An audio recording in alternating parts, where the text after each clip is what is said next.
the requirement of this question is for 7 marks, and that slightly scares me because that's quite a few marks. But the requirement of the question does very specifically contain a key word. This mic is working. Discuss the impact of the 5 million loan would have on the debt covenants of Eastern, and whether there are any ethical implications arising from the situation. What's the key word? If I'm looking at 7 marks, and I'm looking at a requirement like that, that requirement to me is not one question.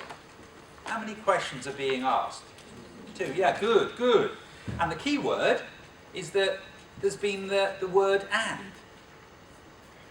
Because really, the question is about the impact, on the debt covenants.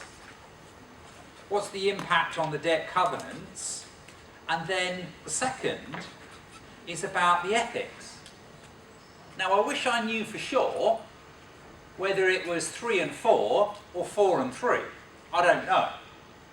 So we've got to try and come up with 3 points here and 3 points here, and then maybe there's an extra point flying around, or maybe we only get 6 out of 7. I don't know.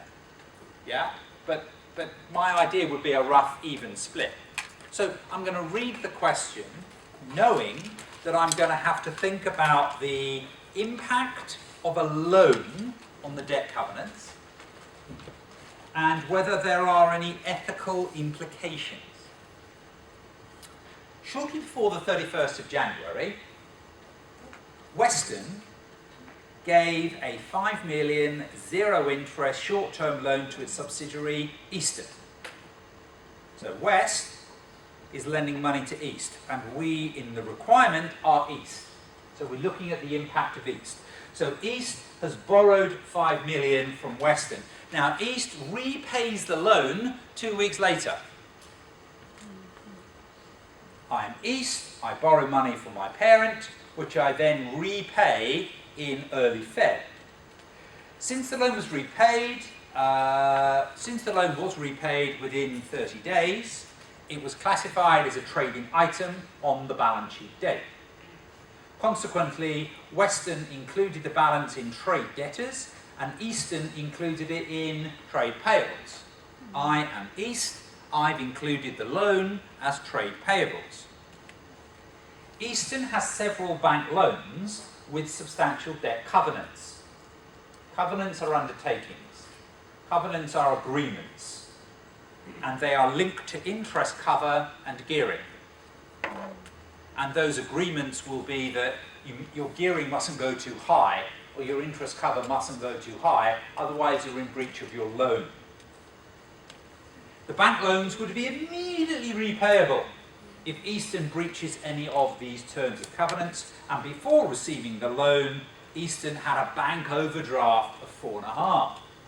So by receiving the loan of 5, the loan of 5 would have wiped out that bank overdraft. What is the requirement of the question? The requirement of the question is discuss the impact on which the 5 million loan would have on the debt covenants. So what are the debt covenants in relation to?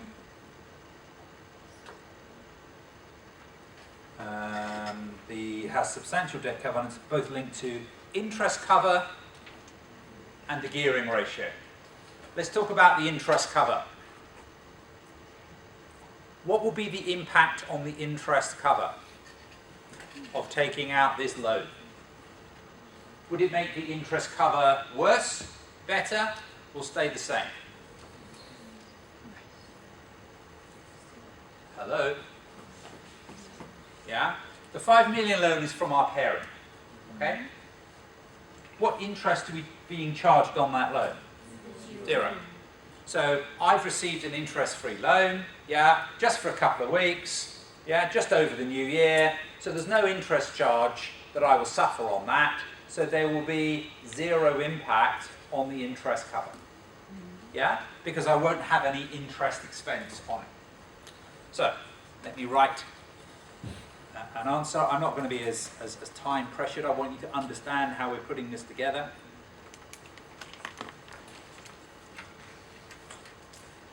Eastern has borrowed 5 million from its parent on an interest-free basis.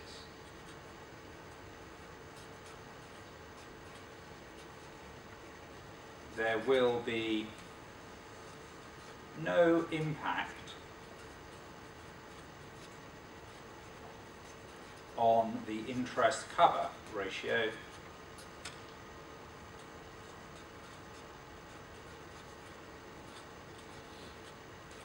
as no extra expense. Full stop, leave a space, new paragraph.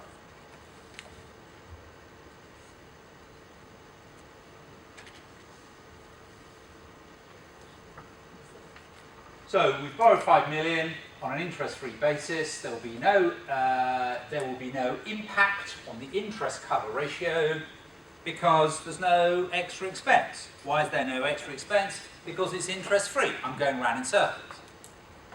Talk to me about the gearing ratio. Talk to me about the gearing ratio. Gearing is a measure of debt. Gearing is a measure of risk. You don't want it to be too high. So they've borrowed this money. How have they accounted for it? Have they accounted for it as a loan, or have they accounted for it as a trade payable? Are trade payables part of debt? When you're calculating a gearing ratio, when you're measuring debt, do you think of your trade payables as debt? Yes or no? No, debt is interest-bearing debt. So no, it's not. It's not. So, full stop, leave a space, new paragraph. Eastern has accounted for the loan as a trade payable.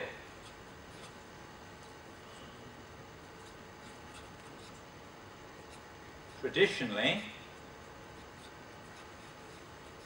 trade payables are not debt.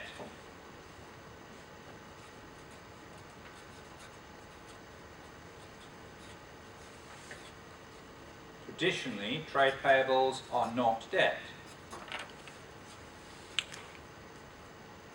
This will not increase the gearing ratio. This will not increase the gearing ratio.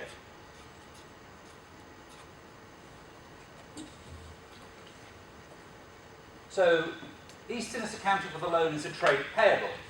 Traditionally, trade payables are not regarded as debt. So having an extra trade payable doesn't affect the gearing ratio. What do we use the money to do? There was a bank overdraft at 4.5. So we've now extinguished the bank overdraft to 4.5. If the bank overdraft had been included in the debt ratio, we've now improved the gearing ratio. So you've used the 5 million to pay off the bank overdraft. So the bank overdraft disappears, and if we regard the bank overdraft as debt, our gearing ratio has suddenly improved as a result. Full stop, leave a space, new paragraph. Prior to the loan, Eastern had an overdraft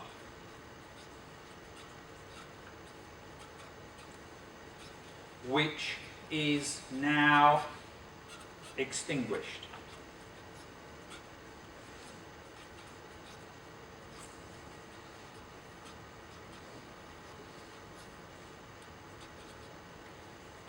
Assuming the bank overdraft was regarded as debt,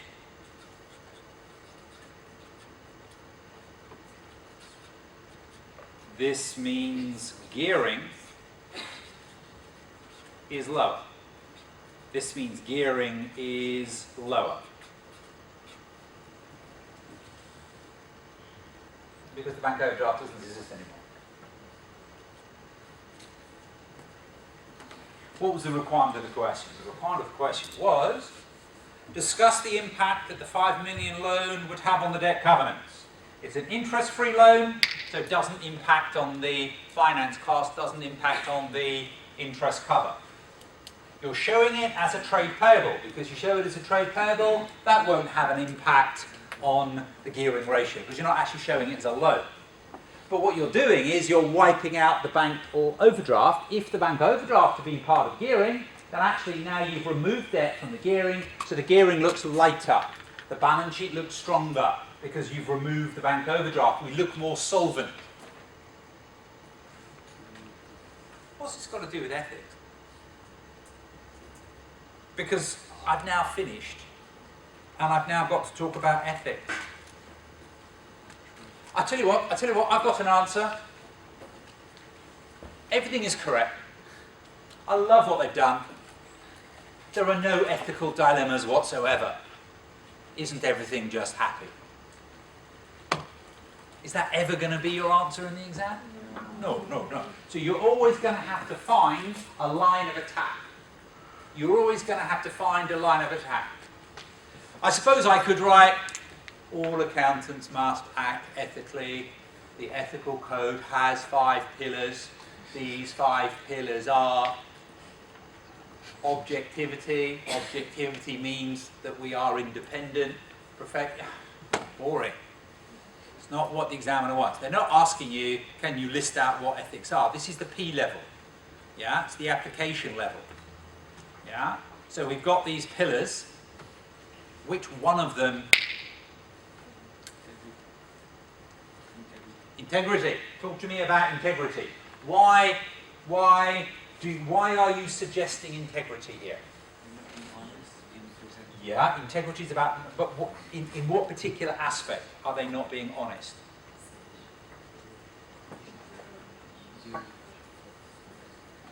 Yeah, okay. I think you're onto it.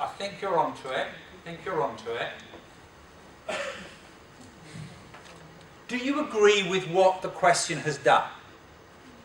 Do you agree that if you take out a loan, you should show it as a trade payable? Is that the right thing to do? No, it's the wrong thing to do. Now, you're questioning their motives, all right? You're going deep.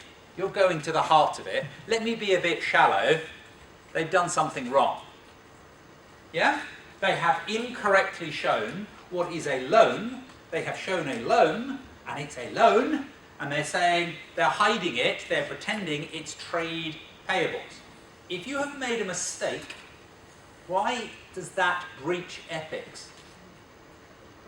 So forget momentarily, park to one side his deep philosophical integrity point. He's right, but just deal with it on a shallow basis. They've made a mistake. Competence. They're incompetent. Yeah? If you take it on a face value basis, they don't know what they're doing. So they've made a mistake. If they make a mistake, that shows a lack of competence. So I think that's an easy little mark just to kind of, pick off.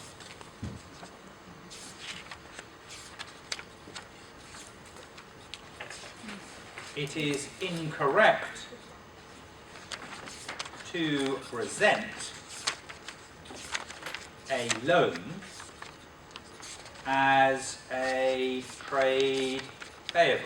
It is incorrect to present a loan as a trade payable.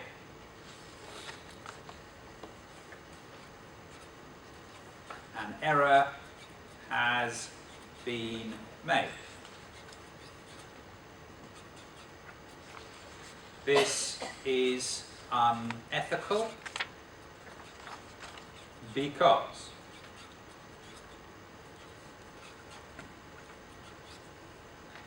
ethical behavior assumes professional competence. ethical behaviour assumes professional competence. You're supposed to know what you're doing. Full stop, leave a space, new paragraph. What we're now going to talk about is integrity, which is a far greater breach of ethics.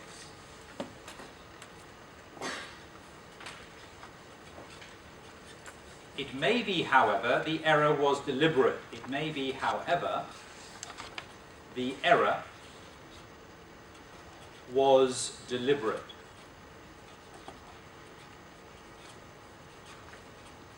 Creative accounting.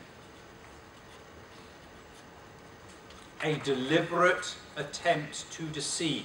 A deliberate attempt to deceive and understate true gearing. And understate true gearing. So it may be, however, that the error was not out of ignorance, but was born out of deceit. Creative accounting. A deliberate attempt to deceive and understate true gearing. Full stop, leave a space, new paragraph.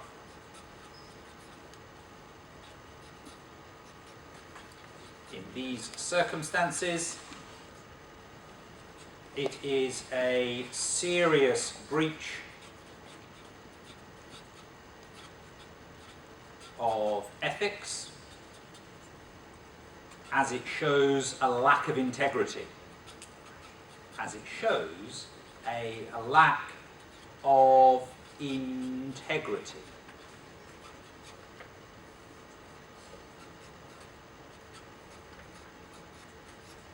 We should be honest. We should not attempt to deceive.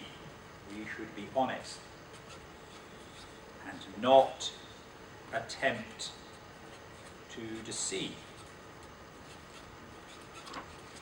We should be independent, impartial, detached.